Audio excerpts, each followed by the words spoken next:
listeners, and welcome back to Top Shelf Disney Animation Studios Library for our 25th, and I was going to say anniversary. It's not anniversary. No, it's not the anniversary. Movie of this list. I am Jeff. Over there is TC. Hello, everybody. Welcome back, TC. Good to be back, Jeff. Welcome, everybody listening to us. Y'all fine people out there. Nice for y'all to join us. Yeah, for those of you who might be new to the podcast, we're going to be talking about a Disney movie today, a specific Disney movie. Jeff, continue. So this week's movie, let's just get right into it. I think you know what? Let's not banter. Let's not waste precious time. Let's talk about this movie. Get to the TC. point. Let's get to the meat. What movie is it? I have clicked on this link to listen to this audio without reading a thing on the screen. You have clicked blindly onto a link. Just any link someone sent you. What am I listening to? What is this? You'll find out at the end of the episode. All right, now on to the next hour. No, we watched the 1985 animated film, The Black Cauldron. The 25th film in the Disney Animation Studios library. Indeed. We're right in the midst of what many would like to call the first dark ages of the Disney Animation Studios years. And that has nothing to do with the visual representation of these movies, though this movie is quite dark. Not necessarily. Well, it does and it doesn't. Right. So, some people equate the Dark Ages to the content, which is The Rescuers, dark child kidnapping, and last week we watched Fox and the Hound, which is all about growing up. And leaving people alone, and I'm still crying. And then we have Black Cauldron here, which is set in the Dark Ages and is a dark film in its content, or it could mean the Dark Ages in the fact that none of these movies were financial successes. True, and it's kind of it's almost fitting that it could be either or. You know, like it's weird how that kind of worked out. That these are the Dark Ages of content and financial. For the movie studio, but this movie, TC, right off the bat. Can I ask, what did we watch? I'm not sure about this movie. This movie is so... This is an anomaly, and especially out of the 25 movies we've watched so far. This movie is the least Disney film we've watched in these 25 films. Absolutely, including the package movies, which aren't really even movies. Those are short stories all crammed together. Right, but they have the Disney flair about them. They have the Disney-isms about them, and this movie doesn't feel like a Disney film. It doesn't look like a Disney film. It doesn't have the music. It doesn't have the characterization. It doesn't have the storytelling. And even in this dark age of these darker films with darker content, it stands out even more so, especially from the last two. Which definitely, what happens in this movie? What happens in this movie? This kid loses his pig. He chases his. Not pig. Gonna lie, that's pretty damn hilarious right off the bat. So he chases his pig, stumbles upon the evil Lord Sauron. Yep. Excuse me. You mean the Horned King? The Horned King. There's a lot of Lord of the Rings in this movie. Oh my goodness, there is. Oh my god. Oh sheesh. And then the Horned King is defeated, and the kid goes home. Right. That's it. It's really a simple story. I can't even give Taran, our main character, credit for defeating the Horned King. Because we're gonna, as much as this movie is a mishmash, our conversation about it's gonna be a mishmash. There's no final battle between these two. It was cut from the film, which we will discuss. But, and that's the thing. Watching this movie, I feel like okay. So I did a little reading while I was watching the movie because that's what I usually do, anyways. Mm-hmm. Like that's just how I do. And I was about halfway into it when I realized I'm like, I have obviously I've heard of the Black Cauldron, but I do remember reading articles about like the stuff that they cut out of this movie because it was originally too dark, and the test audience that they did for it, what was it? It was like 2/3 of the way through the film. When they bring the army, the dead army back. Yeah, the Cauldron born. Right. Like, apparently in the original scene where they actually show the sacrifice, which they allude to, but they never show. Right. They actually showed the guy, like, boiling and pussing down, like disintegrating down to nothing, and like a family got up and just left the theater. And within led an 5 exodus, minutes, led an yeah, exodus out of the screening. It's the dark content like this. I'm sorry to cut you No, off, go but ahead. it's Go the ahead. dark content of that puts it so that makes it so different from what we've seen up to this point in this library of films. And I completely get why this is a certifiable cult classic. And by cult classic, I mean those movies that have such a passionate fan base and people who just love the movie that isn't a massive hit. It isn't a movie that everyone has seen. With the advent of digital technology, it's so easy to pass stuff around. Movies, cult status films are becoming less of a thing, especially in America. I think the cult films we see now are foreign films. Those are the cult Right. hits. Because Right. the American made films that could feel like cult hits, if you look like Fury Road or John Wick, those are mainstream movies and they get passed around via digital technology, streaming services. Right. It's just easier to get these things now. But back when this movie came out, Disney didn't want to release it on video, and it took a rabid, small fan base asking for this movie in some form for them to get it in the form that they did. And it was something that was passed around on crappy VHS tapes for decades. And it is a cult hit by that standard, and I get it, Jeff. Do you get it?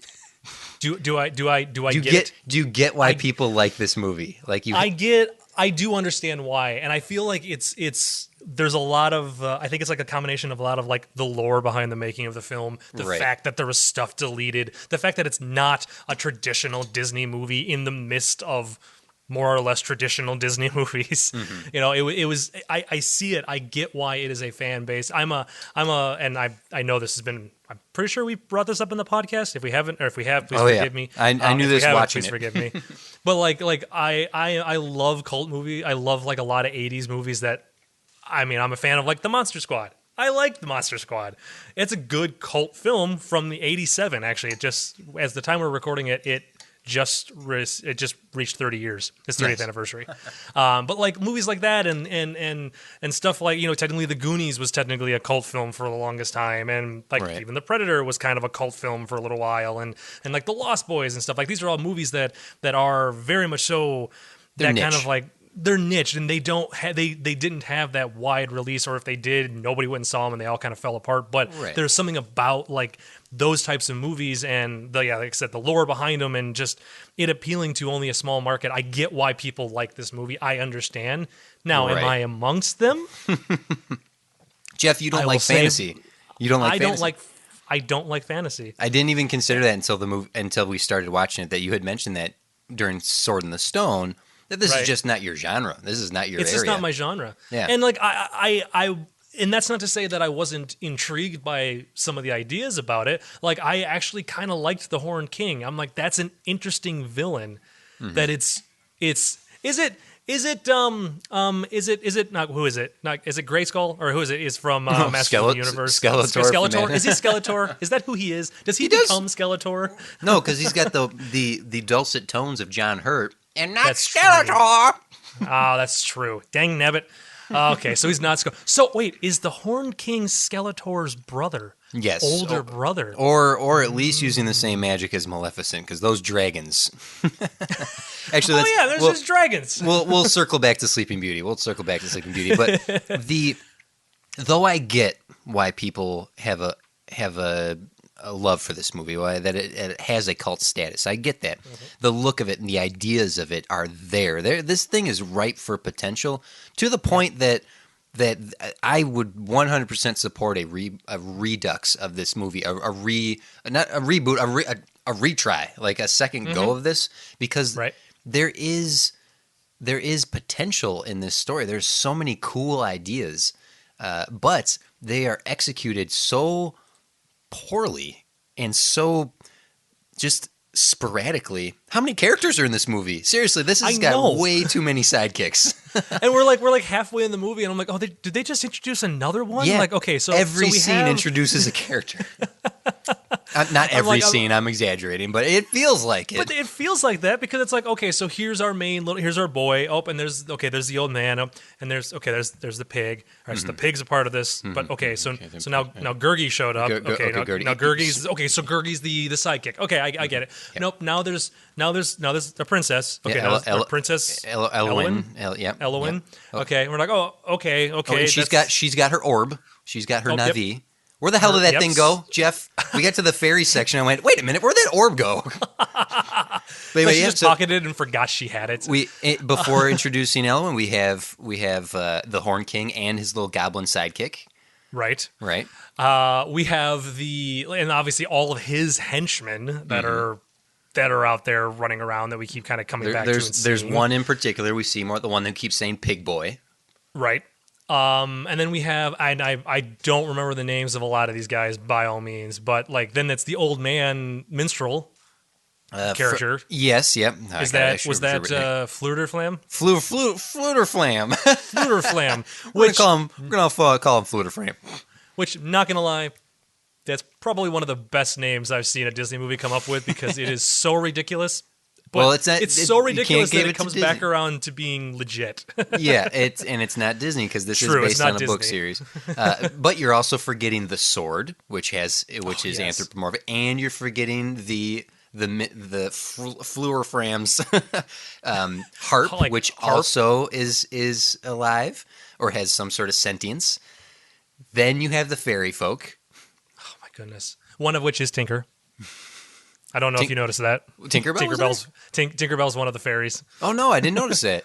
Yeah, so like in one of the wide shots of the three of them standing there of the boy and Elwyn and Flutterflam, whatever, standing there, and all the fairies are rising up. Between the boy and Elwyn is Tinkerbell. It's in it because she's wearing her green dress. She's yellow. She's probably the more detailed one in that shot too. I'll see if I can't find a screenshot of it, and then I'll put it on the Ghost Hat page, or if I remember, I'll post it to Facebook as well. So just letting you guys know.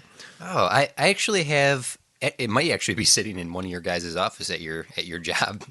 I have a fairy folk. It's an orange and red fairy folk from this movie that I got as a doll at some point in my lifetime. That I had brought as a puppet for a movie we worked on. And it's sitting on one of your shelves somewhere. I'll have to look for that. But we're not done with characters yet because there's 3 witches in this thing. Oh yes, I forgot about the 3 witches that are in 2 scenes or 1 scene, and then they disappear until the end, and then they come back. I think that if that's everybody. I think we've said that's too many characters, and it's too many, and I can't keep track of them. Right, this movie has got way too many ideas.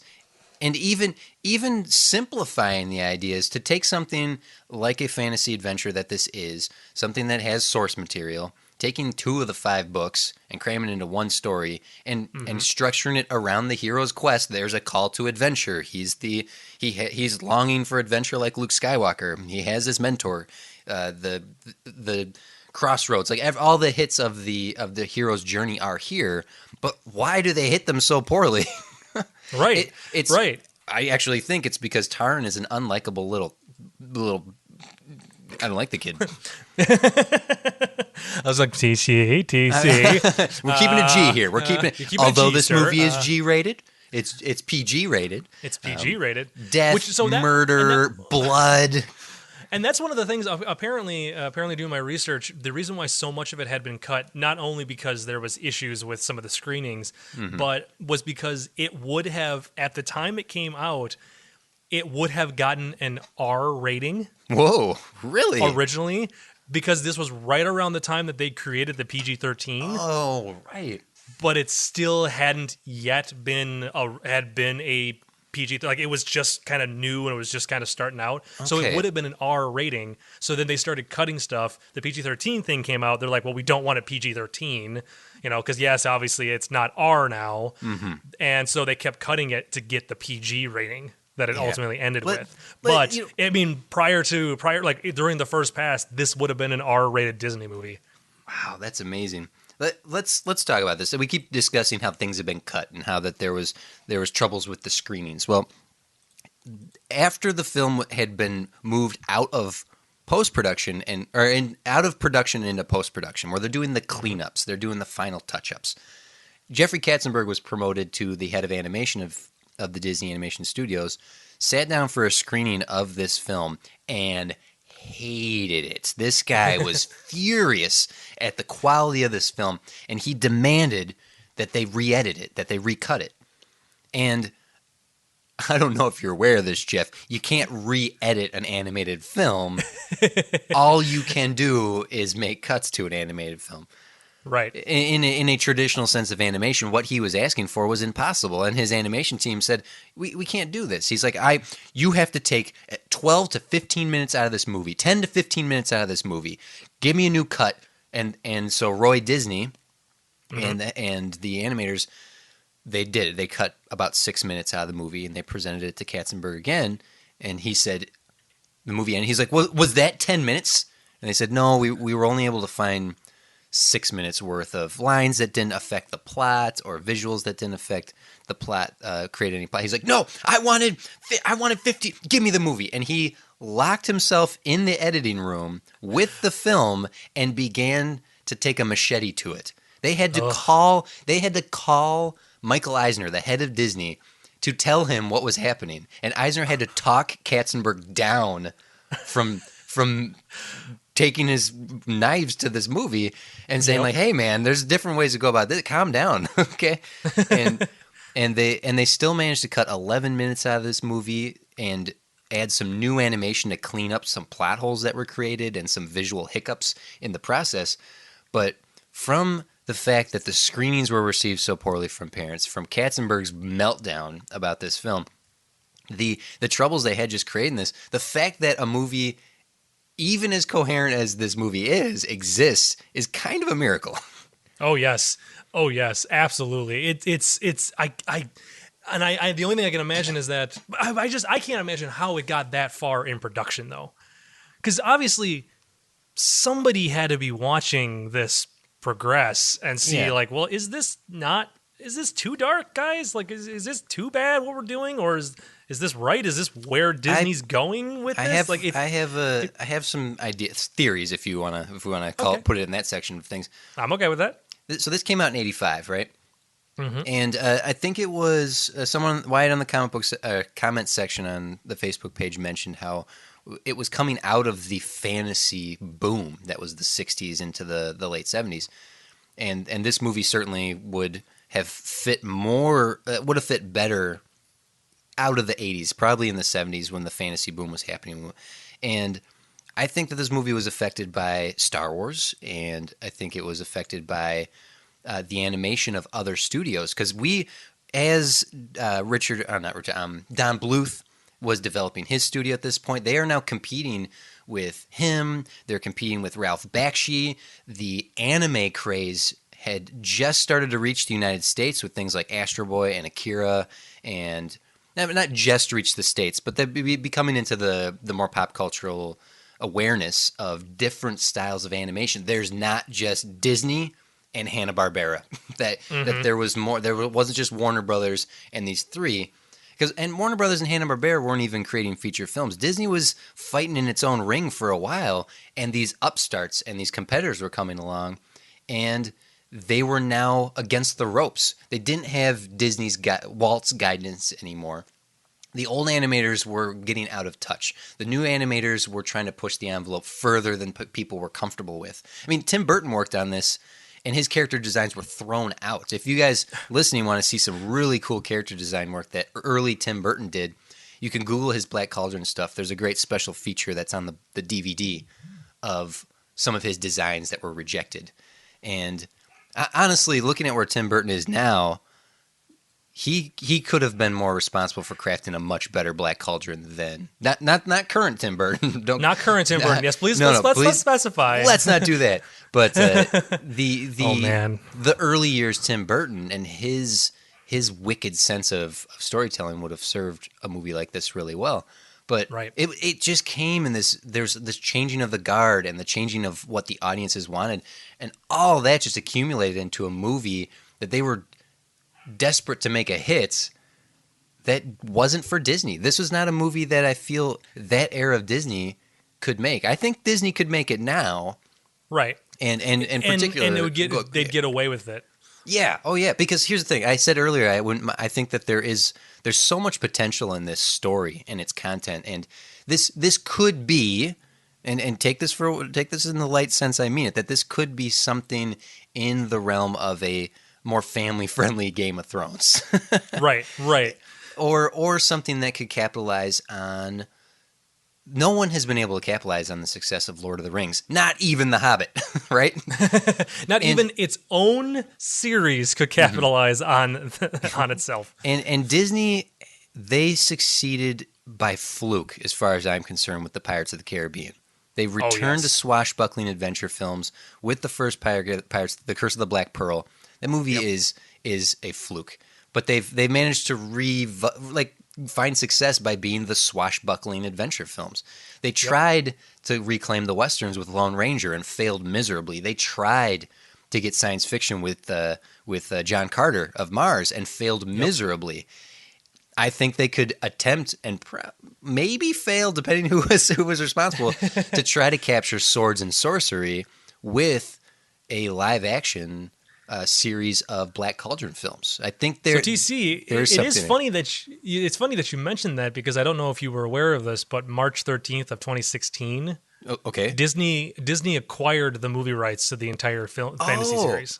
Okay, so there, I did not know that. I did not see. Yes. There is the potential for this. I think the love that fans have for this film is, I really think it's built upon the imagination that the fans have to see how much potential this film has, because the film itself is not well constructed, it's not well paced, it's not well performed, just in terms of storytelling and performance, but it is there. And I think the love that this movie has in underground circles is because people know how good it could be.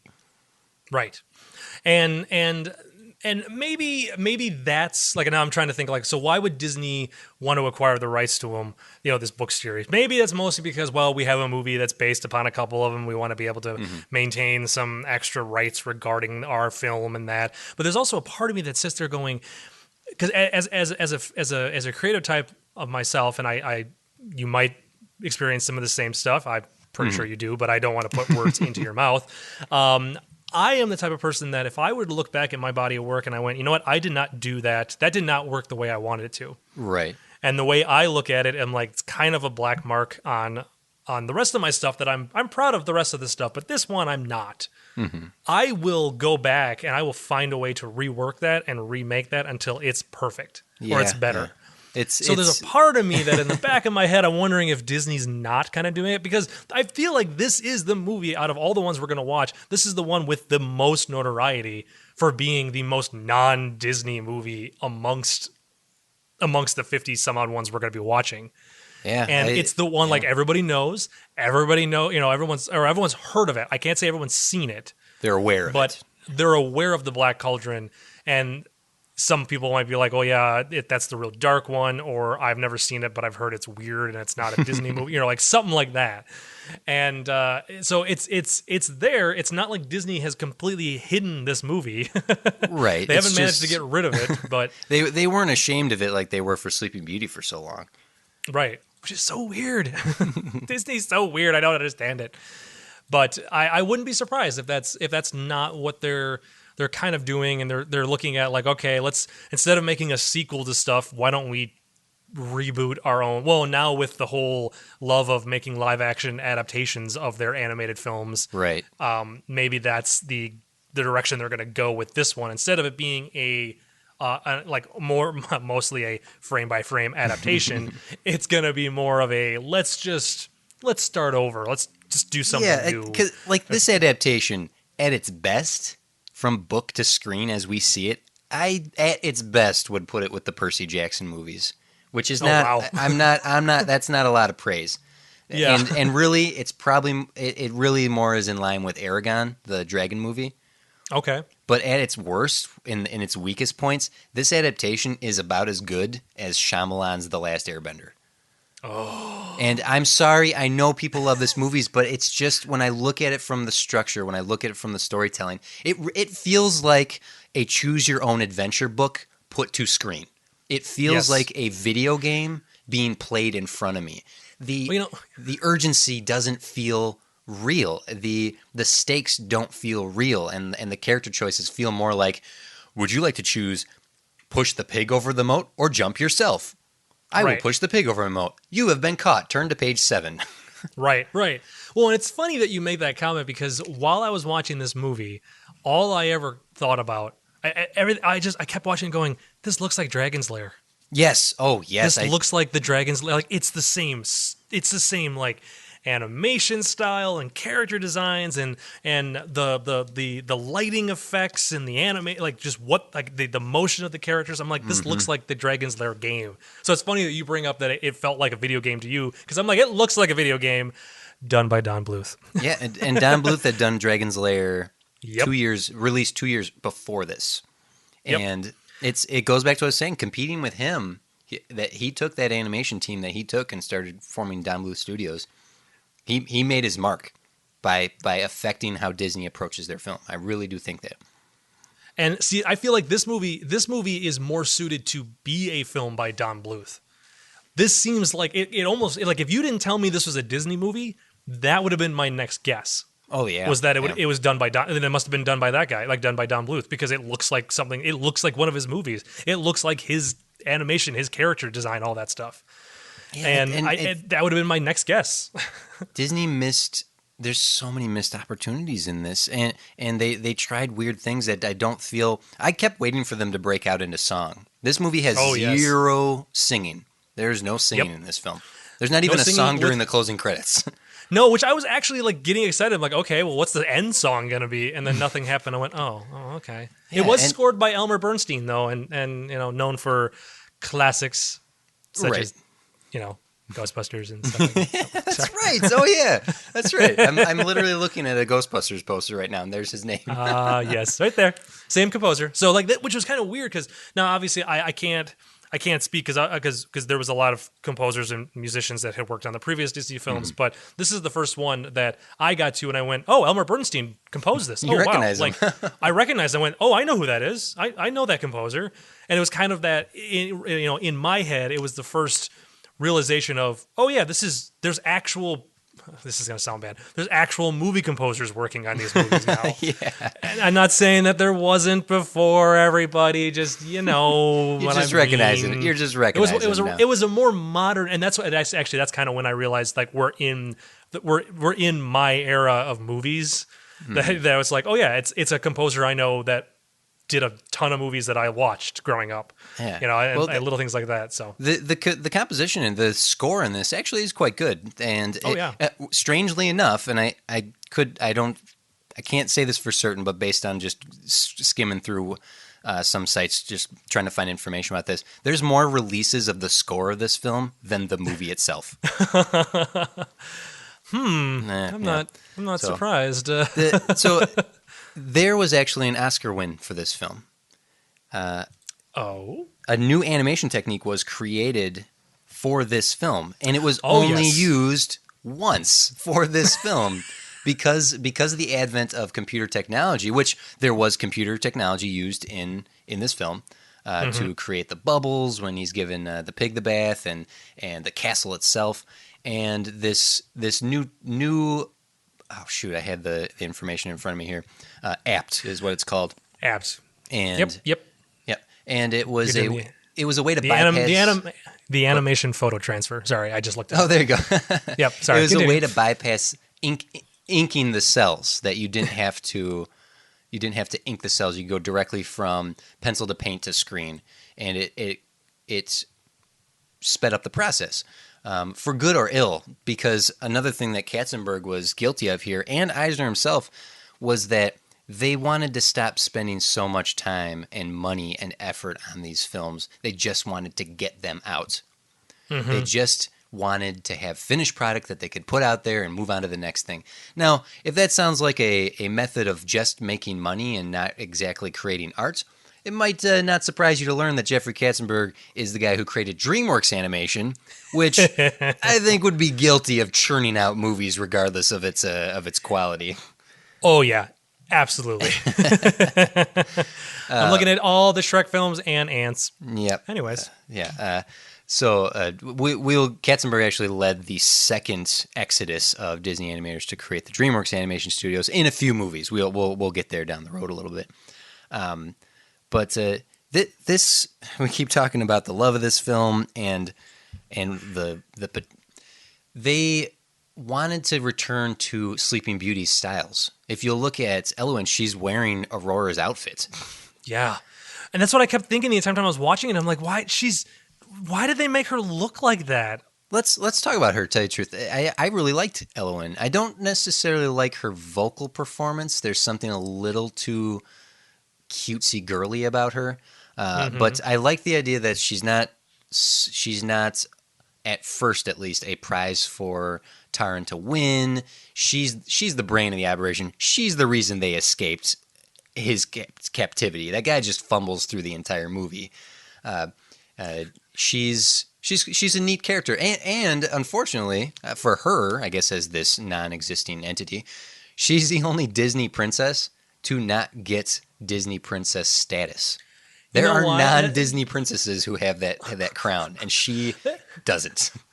That is true. I just realized that because I was watching the movie. I'm like, I don't remember ever seeing her being among the Disney princesses because I don't know her character. I didn't know she was in this movie and until she showed up, and I'm like, who is this? It's because her name's hard to say. Alawin? We're even saying it. We've been saying it incorrectly. I'm ready. I'm ready. When she popped out, right when she shows up for the first time, she comes out. She's blonde. She's wearing this pink dress. She has her little floating fairy orb with her, which disappears. I want to point that out again. Never heard of again. I immediately looked at her. I was like, she looks like Princess Zelda. And there is an urban legend that this movie was a success in Japan, and there is an urban legend that Miyamoto, who created The Adventures of Zelda, The Legend of Zelda, was inspired by this film for its look and its lore. So I did see that. I read that online, and I'm like, that's interesting. That's interesting because it would be the correct era. It's the right time frame for that to still be a possibility. It's urban legend, so it could or could not be true, but that might also lend to the status that this film, that the Black Cauldron has in itself, that it is potentially this effect on a massively popular fantasy character series. So I do want to point out just a couple little things that I noticed while watching this film that I had to jot down because I debated this one. Okay, so I was debating about putting this in the Disney Firsts category. Okay. I did not, mostly because I just didn't think it was fitting, mostly because I don't think there's anything more. I think this would be a Disney First and Last. Okay. But basically, I'm talking about when the witches show up and the one witch turns the bard into a frog, and then he disappears and he pokes his head up in her cleavage. Yes. And that there's like a good 2-minute scene of a frog trying to escape a big-breasted woman's cleavage. Just trying to escape a big-breasted woman who really likes him. And I'm like, this is a scene. Flat out. Who Framed Roger Rabbit? Yeah. I just remembered another character, the fairy who sounds like Gilbert Godfrey. Oh, yes. But every time he opened his mouth, I thought was Gilbert Godfrey for a second. I'm like, oh, wait, no, it's not him. Sorry, I didn't mean to jump in there. But the witch is the cleavage. The cleavage, I'm sitting there watching the scene going, this is a Disney movie, and there's just a shot that's just a pair of boobs and a frog in between them. And I'm like, that just seems very inappropriate for a Disney movie. In context with the rest of the film, I guess that's the tamest thing that happens, I guess.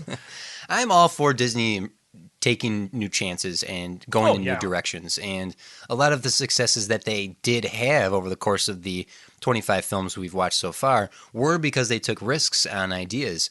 But it's chasing what's popular. It's trying to be something they're not that affected this film. And it's a scene like that doesn't feel right. I don't know. It feels weird. It feels weird. I mean, it's funny. And again, I'm not uptight. Trust me. I like stupid, funny humor. I like boobs too, dirty. Jeff. I mean, we're all talking about boobs here. Come on, that's what we are. Everybody poops, and I like poops. That's, There you go. Come on, that's what we're just a saying. matter of fact. But but yeah, like I'm not saying that I don't like it. I just thought it's so weird and it's so out of place. And I agree with you. I agree with you in saying that they feel like they were definitely just chasing what was popular and what they saw everybody else doing. Because seriously, the first time that sword glows, it glows bright blue, like and I swear it makes a hum like a lightsaber. And I went, this is their answer to the fact that Star Wars was at this point, because Jedi had already been released, 85, and for 2 years at this point. And well, I mean, at the time the movie came out, it had been out for 2 years because it was 77, 80, and 83. But like so it still, this movie was in production, and so now Star Wars was a thing. Nobody had swords anymore. People had lightsabers. That was kind of the thing. That's what kids liked. So let's give our character a lightsaber. It really even feels if it's like only a for movie a minute. made by committee, where it's like, what's popular right now? Check off all these boxes. I mean, they attempted to get Ralph Bakshi. Now, Jeff, I don't know, are you aware of Ralph Bakshi, the animator? I am not off the top of my head. Okay, he did the Hobbit animated movie. He's he did there's another Cool World was in there. He is okay.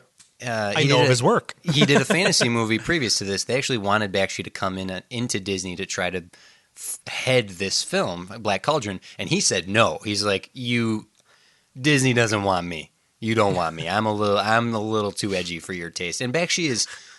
It's gritty. It's the 70s. He is the epitome of 70s in his animation. But because he did the Lord of the Rings animated film, you could see the effects of that in a weird thing, like a frog being in the thing in that witch's boobs. But Gurgi is Smeagol. Are you kidding me? Oh my goodness. Well, okay. So what? The glowing sword. That's man, I'm spacing Star it. Wars. It's no, the glowing sword is Star Wars. You could argue in Lord of the Rings though, it's Sting. Frodo's. It's Sting. It's Sting. Because that it glows when whatever. Gurgi is obviously Gollum / Smeagol. I mean, right down to almost the voice. Yes. Oh my.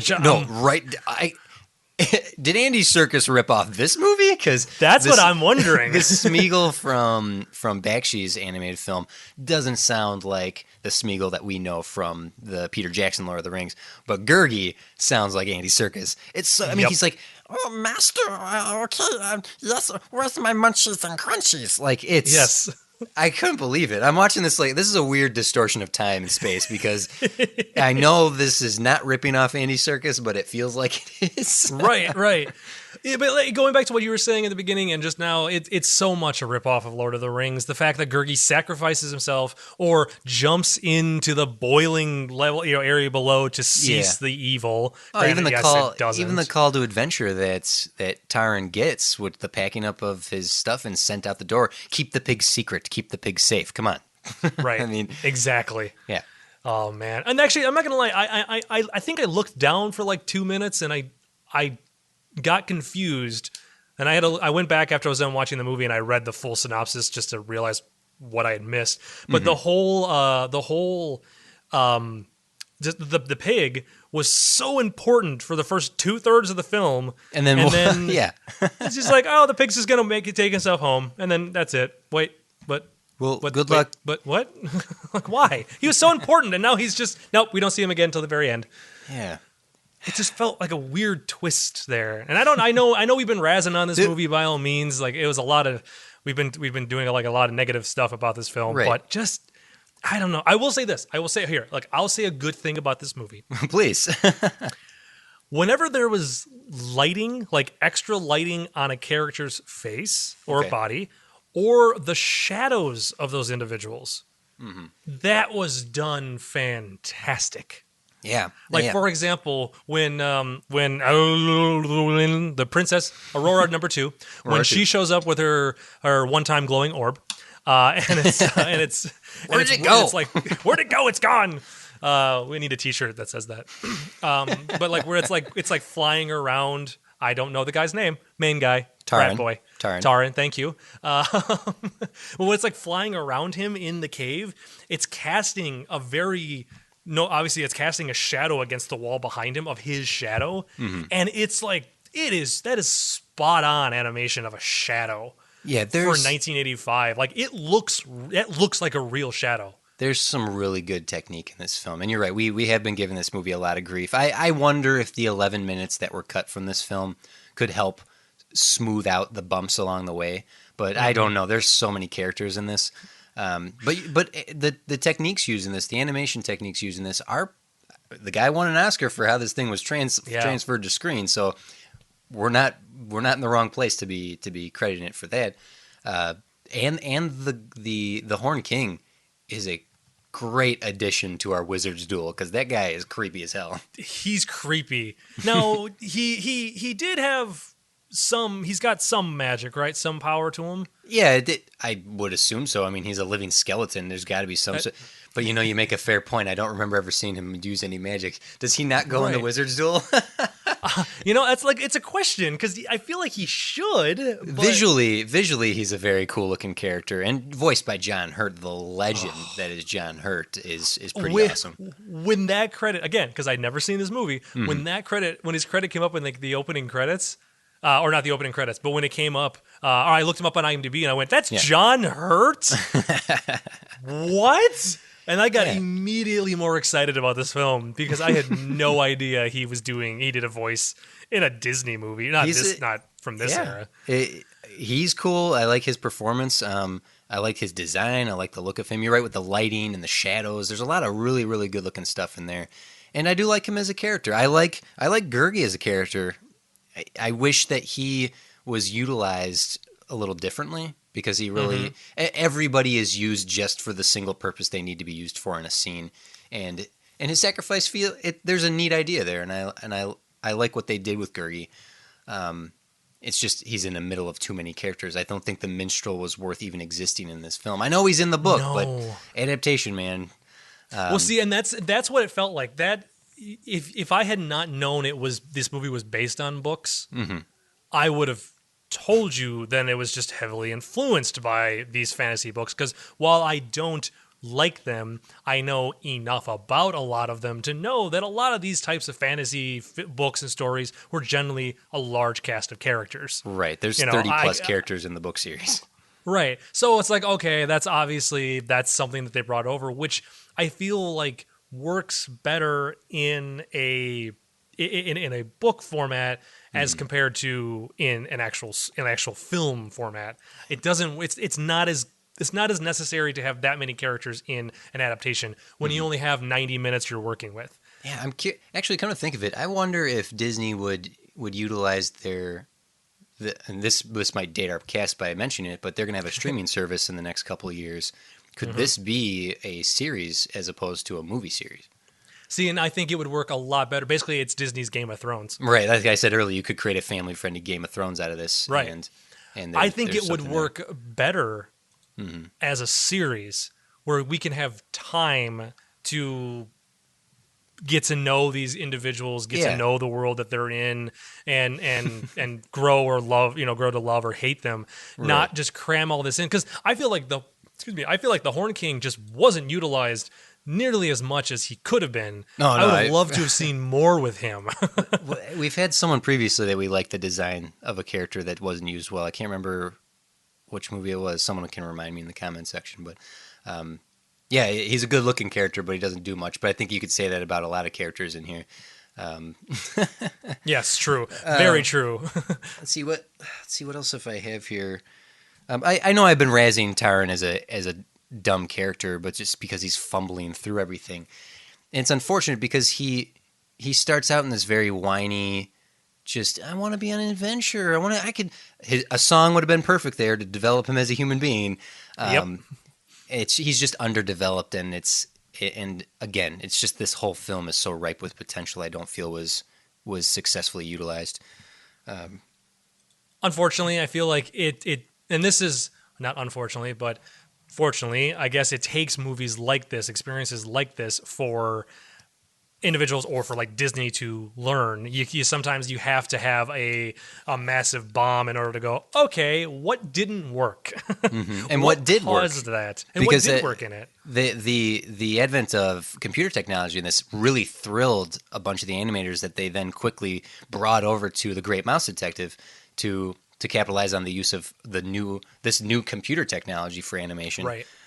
which is also the computer technology made the apt animation technique obsolete really quick. And I feel like the new structure of this movie, because this is definitely, and this is kind of getting into the first thing, but there's definitely a new look this movie has, even compared to The Fox and the Hound. Because as we discussed last week, my Disney last week was that it was the last movie that had the credits in the start and didn't have full, like what we think of nowadays as credits during the end sequence. We're just at the end, and that was it. Right, and that was it. This is the first one that, we have a little bit of like a prologue, and then it's just boom, Black Cauldron title, which is very Disney. Like that's very 80s and early 90s Disney to just be like title card, Lion King, and then and then fade away, and then story goes on, and like it.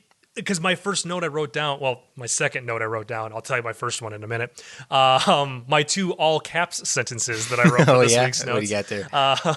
Those are good. Let me give me a second for those. But like my thought was, going into this movie at the beginning, the first 5 minutes, I'm like, this feels like an early 90s Disney. It feels like that era. Like, in just the pacing and the tone of it and the way it looks and how it's opening, I'm like, this is the Disney I know, and I liked that. So I'm sure that definitely helped, kind of like that helped motivate the animators, because they saw that this isn't the Disney movie they remember from a kid, when they were younger. They're definitely in a new era of Disney. Yeah, we are ushering a new generation of animators, a new generation of storytellers. Into what will become the Renaissance era, right? And it's learning from the missteps that these past 3 movies have had, that I think gave us the Renaissance. That it's going to take the 25 plus movies to get us to Aladdin and Lion King and Beauty and the Beast and Little Mermaid. Like the era is coming up, and it's because of this. Because there is a lot of credit to be given to the movies we have seen in this Dark Age era. There is credit to be had, and it leaves me wondering, Jeff, of all the movies we've watched so far. No, you did it to me! Gotcha!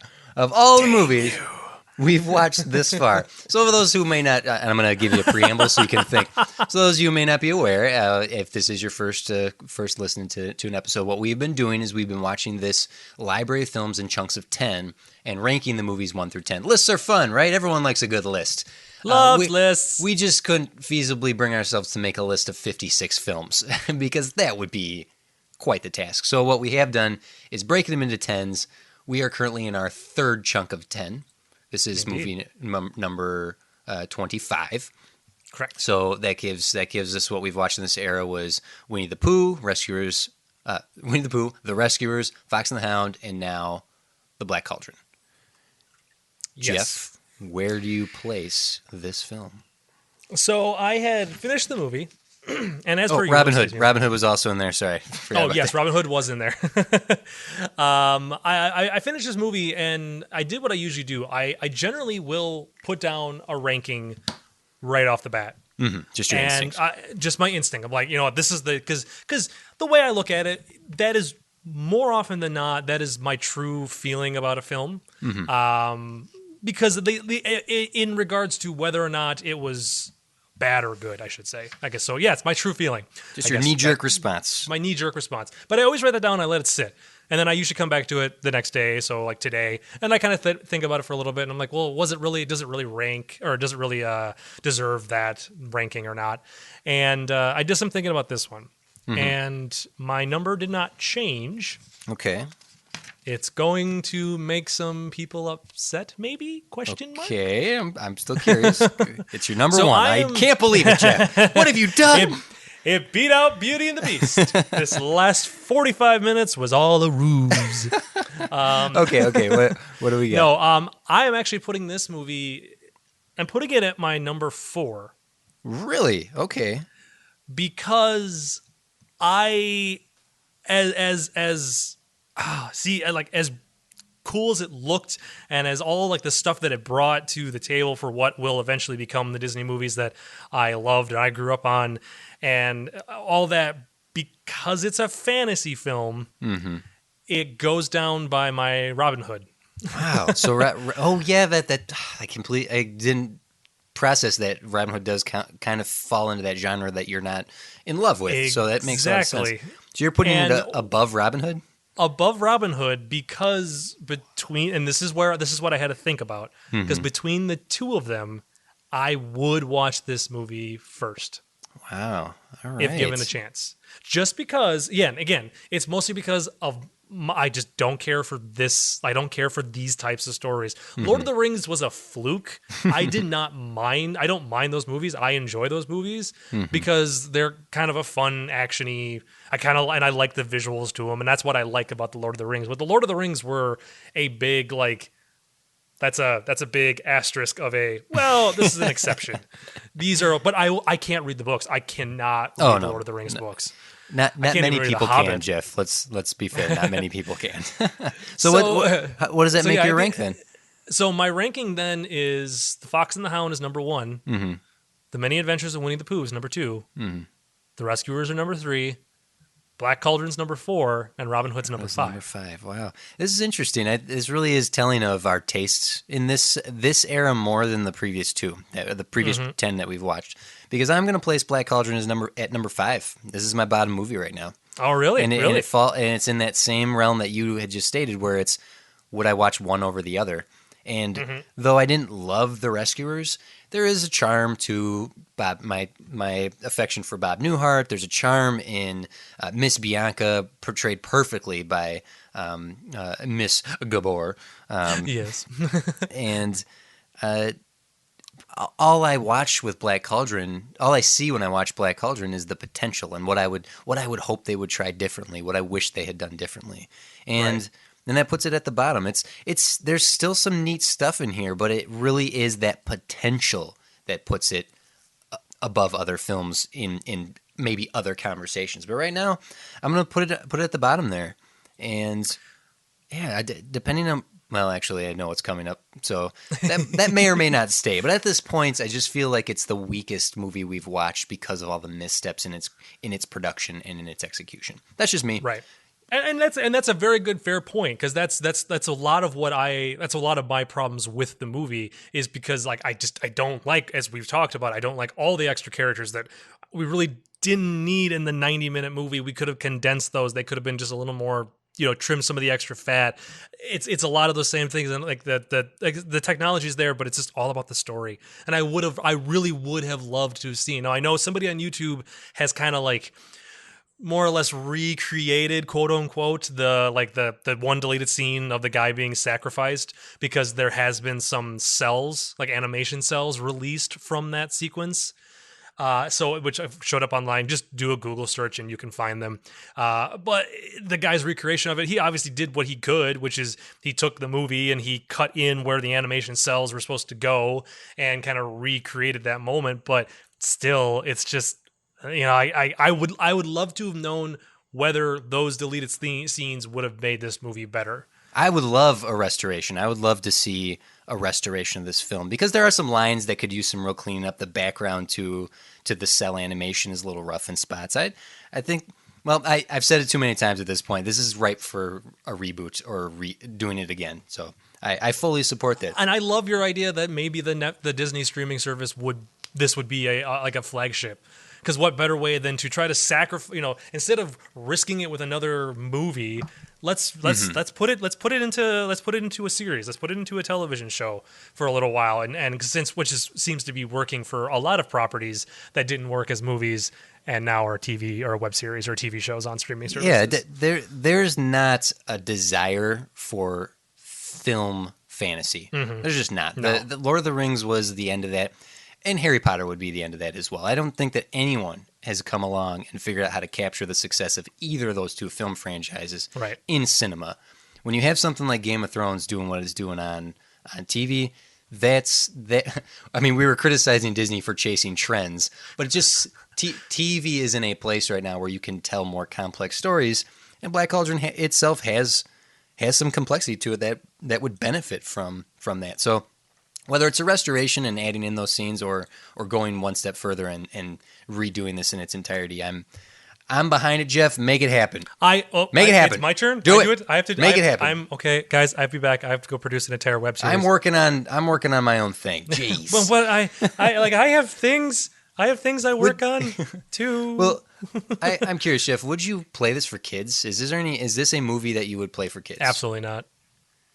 No. I think that you'd have to have the right kind of like if a kid has read The Hobbit and is into it, if the kid has watched the darker Harry Potter films and is really into it, if fantasy and swords and sorcery, yes. If you're just a little older than you were when you fell in love with Sword in the Stone, then this is just the next logical step in that love for this genre and a stepping stone into some really dark fantasy that is some of the best fantasy. So I would say yes in only those qualifiers. Right, exactly. I would not just say, hey, you want to watch a Disney movie? Yeah. This is the Black Cauldron. Enjoy your nightmares. Goodbye. Also, I must be a terrible babysitter if I just plopped them down and just left the room in a fashion of those. So we have a couple comments from well, actually, before I say that, are there lessons to be learned in this? I think there's the same lessons that could be learned in any hero's journey. Mm-hmm. Just you could learn those hero's quest lessons better in other films, such as Star Wars or Harry Potter or Lord of the Rings itself. Oh yeah, this movie isn't teaching anything. I would sit somebody down and be like, "You want to learn the hero's journey? Let's watch Star Wars. Like, let's watch that. Yeah, there you go. There's so many other movies to watch before I would put this on as the movie, but." Whatever, you make your own decisions. I'm not here to judge. So, well, were there any? I know of one first that was in this, and since I'm usually the one who does it, I'll point out that they did recycle some animation in this. Yes, they there did. was some bald mountain animation used almost in the very beginning of this film. Like, right. Way to have faith in your new animation technique, guys. Come on now. By just pulling from an old source, be like, nah, we're not gonna have you guys animate that. Why are we gonna have you animate? Do you know why those old films do hold up more, that the animation just looks better? When you go back to Pinocchio, which is our number one from our first 10, the reason that movie itself looks so damn good is they hand airbrushed every single cell of that film, which is insane. It's just an impossible amount of work and time and money that could be asked from animators, especially in the era we're watching now. Mm-hmm. That having Katzenberg and Eisner being like, no, faster, more, quick, movie, not enough of that airbrushing every cell, no one cares. Like, that's why Pinocchio looks the way it does, and why this one looks the way it does. Yep. So there's a trope there, the recycling animation. But do you have any firsts or any tropes? Some more tropes. We definitely have the animal sidekick. Yes. Yeah, if you for both the hero and the villain. Exactly. And then the other one that I have for my tropes would be that the villain is killed or done in or defeated by his own doing or stupidity. Hubris. Yes. Because I was watching it, I'm like, all right. So is he going to fall off a cliff? What's he going to do? Is he going to fall off into the Black Cauldron? How's this going to happen? And then he got sucked into it. And I'm like, all right, that's close enough. That's good enough.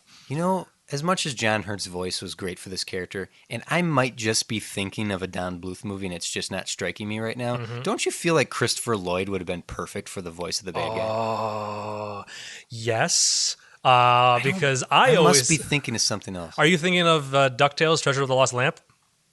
Yeah, maybe that's it. That's that very similar, tall, evil guy. Yep. I mean, he's big and rotund, but he is the evil guy who takes over Duckburg at the end, and it is Christopher Lloyd. So, okay, so Christopher Lloyd's the voice of the Horn King, and his little goblin guy, Josh Gad. Josh Gad voices him. There you go. I've recast the movie. Everybody, Gilbert Godfrey is the one fairy.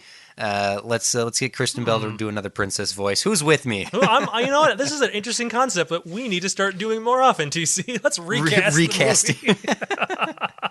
I love this. Oh man! And you know what? Fine. And I want one little addition here. If this were to exist now, you better believe there'd be some spin-off show or some short films about the fairy folk. Oh heck yes! Oh man, and I'm sure Gurgi would get his own like directed direct-to-video movie. Nah, just a short. You have a Gurgi short, much like you have an Olaf short. That's now, true. Boy, this is really telling of what we think of modern day Disney.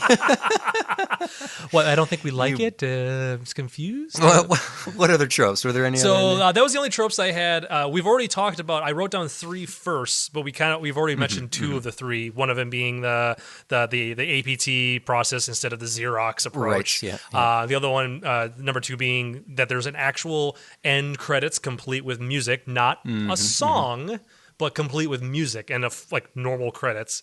But my first major first, which was the first thing that I wrote in all capital letters in my notes, was that the movie began with the Walt Disney logo. Yes, the traditional I wrote it down too. Logo. The blue with the White Castle and the arc going over it. Yeah. Now, I had mentioned that earlier in one of the movies we watched, where I was like, "Hey, it was the first time I saw this," but it was because it was a re-release of a film. This was the first official use of that logo, which they used for decades. Yeah.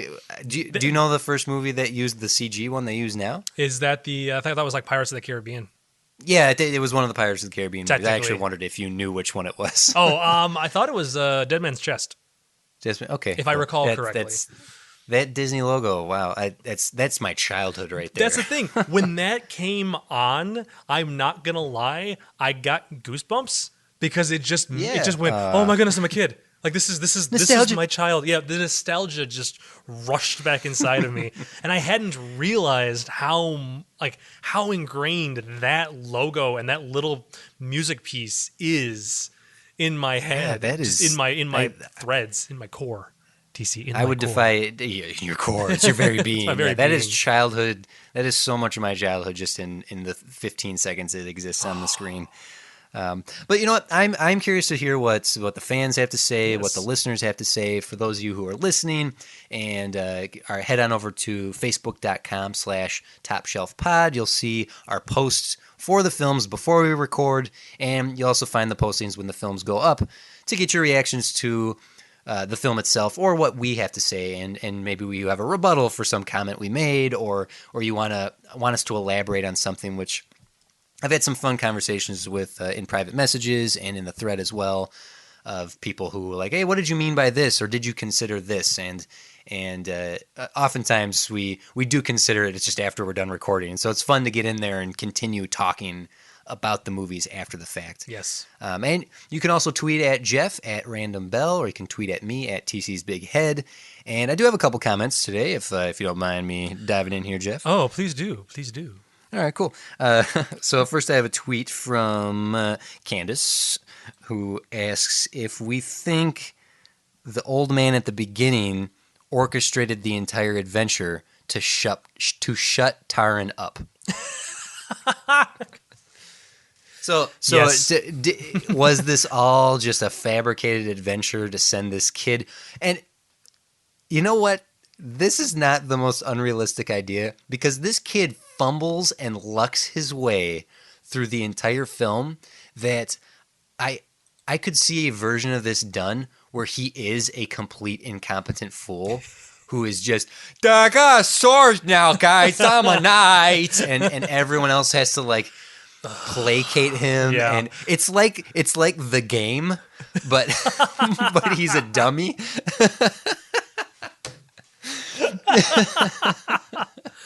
I went on an adventure. I'm a knight. Oh, just a doofus. That would be fantastic. That's a great tweet theory, Candace. Thank you for that. I like that theory. Thank you. Jeff, what do you think? Do you think what do you get behind that? I could totally kind of get behind that, because that old man just seems so fed up and so tired of just hearing him complain about it. He's just making stuff up. He made him wash a pig. Come on. That pig doesn't see anything. That is a lie. And I think that cauldron was actually just a bunch of potion, or maybe just a bunch of booze, and it was all just like a magic potion just to throw him off. He was actually, the entire time, he's just out in the woods walking in circles. He's hallucinating. The Horned King is a deer. Yeah. Gurgly is just a small bear that really wants to get back to its mom. Uh, he's just out in the Oh, woods. man. Smash cut 3/4 of the way through this movie. Smash cut to the old man walking out of his hut, and he looks out and he just sees the boy out in the woods. And he just I gotta save the princess. he just You know what this is? sighs and just Jeff, turns and you know walks what away. this is? I want you to take all that. I want you to wrap it into your imagination, travel back into an alternate reality, back to the 60s with me, and let this movie star Jerry Lewis. Oh, You can see it now, can't you? I can see that so Respect. well. Oh Respect. man, because There you to go. play that version, to play the Nutty Professor, I'm swinging the sword and I'm going. the very cliche character that Jerry Lewis used to always play. Yes, definitely. Or yeah, that. Thank you for that tweet. That's awesome. All right, I do have a comment here from Wyatt from the Facebook page on Okay. the thread. The only character question he has is who is more bland, Aurora or Eloy? Oh man, He gives points to Aurora because she can sing circles around Eloy, and Wyatt, I think Aurora can sing circles around everyone at this point. true. But Eloy's vocal delivery is meh, but even she's more motivated, which I agree, and I did touch on that she's a much more proactive character. Also, they're both How? princesses, but No, but sorry. Eloy seems like she's the only one by name. At least Aurora was put into some sort of witness protection program. So Aurora or Eloy, who's the better character? He asked who's the more bland. Who's the better character? I actually would have to say Aurora is probably the better character between the two of them. I guess. Just I don't. Hold on. Let me think about this. Let me think. You answer. Let me think. I really like Eloy for like 2/3 of the film. Once she becomes the love interest, the prize to be won, like she does a little bit of crying and bemoaning her circumstances that is less proactive and strong. But there are elements in her that you could find in someone like Anna from Frozen. If you may let me jump ahead and reference that character. Oh, yes. Or someone a character who's much more taking care of herself. And though she is credited as a princess, the Horn King does call her a scullery maid, so then I wonder if she's lying. But she is a princess in the canon of the book, so there's that. But maybe that's just a subplot that wasn't developed. It probably was like a line that was mentioned in a single scene that got deleted. It's probably like one of those Yeah, I guess, right. that were like it would have made sense had that been in in the movie, but alas, no, it wasn't. I like Aurora. Once Upon a Dream is one of my favorite Disney songs, at least so far in the couple dozen we've watched, and she's our whipping girl, right? When we talk about underdeveloped characters Yes. or very very MacGuffin-esque protagonists, like you're the main character. How many lines of dialogue do you have? You spoke like what? 3, 5 Yeah. lines with a song, maybe? I don't. She didn't do much in that.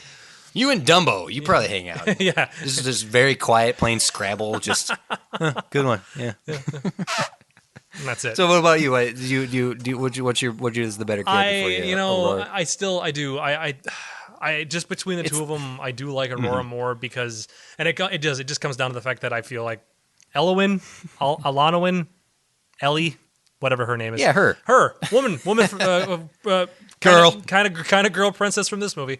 Just because they didn't. I don't feel like they developed her enough out of it, and it's like I can't get behind her. Yes, I understand Aurora's not super developed either. Yes, but she's from a movie that I enjoyed a little better. That's a tough battle. I don't know. That is That's a tough hard. call. That's hard. Can we just call it a draw? Yeah, we'll call it a draw. Can we call it a So- copy draw, like a similar draw, because they look a lot alike? Is that possible? Oh yeah, they are kind of reminiscent of each other. I mean, they are deliberately reminiscent of. Is deliberately reminiscent of Aurora. So TC, new theory, they are one and the same. Well, This is before Aurora yeah. grows up. No? no, I that don't would like give that. her way too much more. Well, she was out adventuring in the. Oh man, what if she was out adventuring in the woods and she wandered off, and those dumb fairies didn't notice, and she went on this whole adventure. But that would imply that Maleficent and the Horn King were working in tandem, or at least working at the same time. Maleficent has horns. oh my God, guys, what have we done? I mean, is there a way, Jeff? Fan edit. You okay. couldn't do it. You couldn't do it because the animation wouldn't mix. Could you put these two movies together and make a single movie? That's all probably about. Probably not, because it's gonna be like, why does part of this movie look really good and the other part of this look like crap? Looks really bad. You know what? I'm curious to hear what the fans, what the listeners have to say. What do you feel about this movie? What do you feel about the points we've made? Hit us up on Twitter. Hit us up in the comments section. There is a love for this movie, and yeah. Is this a movie that you like? Is this a movie that you grew up watching or that you've seen since then and liked? So I had only seen this movie once before today, before our discussion. Because it was so impossible to find. This movie was impossible to find when I was collecting Disney movies about 7-8 years ago. When I was trying to get this entire library, this is one of the hardest ones to find. This was just a little easier than finding some of the package movies. Oh, jeez. Because at least the package movies had like Fun and Fancy Free, because Mickey's in it. They had a very prominent VHS release for that film. And Black Cauldron was released a couple times in 2 different formats. This film in its original version was a 70 millimeter. Like, this was super widescreen. Yeah, I was going to say, because that was the one thing, because the version that I ended up watching looks like it was I don't necessarily think it was a Blu-ray, like an HD rep. It's kind of hard to tell, but it was definitely widescreen. And they did a pan and scan release, which is why would DVD. You do that? It might have been the VHS that was pan, but there's a pan and scan version out of this. And if you don't know what pan and scan is, it's just the worst way to transfer a film. I don't like the black bars at the top. Shut up! It's part of the movie. People are stupid back 15 years ago. So yes, so definitely people. That's yeah. Go ahead. No, I'll just go ahead. I'm good. I got nothing. Well, we're moving on. We're moving on. Let's just get we off have the cauldron. Another film today. What are we going to next? All right, so next week we are going to be watching the 1986 movie. So just a year after this one we just finished watching came out, we're going to watch the 1986 movie The Great Mouse Detective. Sherlock Holmes, the Mouse. Indeed, I'm kind of intrigued to see this. Basil of Baker Street. Now, for those of you who want to know, Great Mouse Detective is on Amazon for $3.99. You can rent it and watch it. You know, Amazon needs to start sponsoring our show here. I think they should. We've been plugging them pretty well. Yes, please track this movie down if you have. Jeff, have you seen this film? This one, I have vague memories of this film from a childhood. I think I have seen this one. But for the life of you, I could not tell you what happens in it. The fact that you said, it's Sherlock Holmes kind of made me go, okay, I think I remember more about it, but that's it. I have a very particular fond memory of this film that I'm really excited to share with you guys next week. Ooh. that I have for this film. So, but I think that will do it for this week. Indeed. And Jeff, we are still in the same state, but we have not yet gotten the same room. I know. It will happen, I assure you. It's so sad. We're not in the same room at all. Like, we're so close. It will happen. Same time zone. I hope so. But hopefully soon TC and I will be in the same room. Otherwise, if not, I'm sure we'll be back again next week with more episodes, another episode, singular. We don't do multiple episodes a week because that'd be silly. And that'd be kind of hard. That's a lot of Disney to watch, even though that would give me a lot of conversation. Yeah, we don't like talking to each other at all. No. As soon as this podcast ends, the conversation ends. You know, when the audio is when the audio is fading up for the music at the end and we're laughing, I've already stopped recording. So you son of a Thank you everyone for listening. All right, like, subscribe, hit us up on Twitter, hit us up on Facebook. I am TC. I'm Jeff, and TC do the sign off. Yeah. This is a sign-off. That's fantastic. We're never going to change it. That's what we're doing, right? We're never going to change it, despite it being one of the lamest. And it came out of just the lack of having a sign-off. What should we say? All right, we're fading out here. Get out of here, everybody. We'll see you next week. Come on, go away. Go away. But we love you. Please come back. Bye. Go away, but come back. Can they hear me? Can they hear me still? This has been a production of Ghost Hat Media, proud member of the Ghost Hat Network. Find them online at www.ghosthat.net. I like the ending.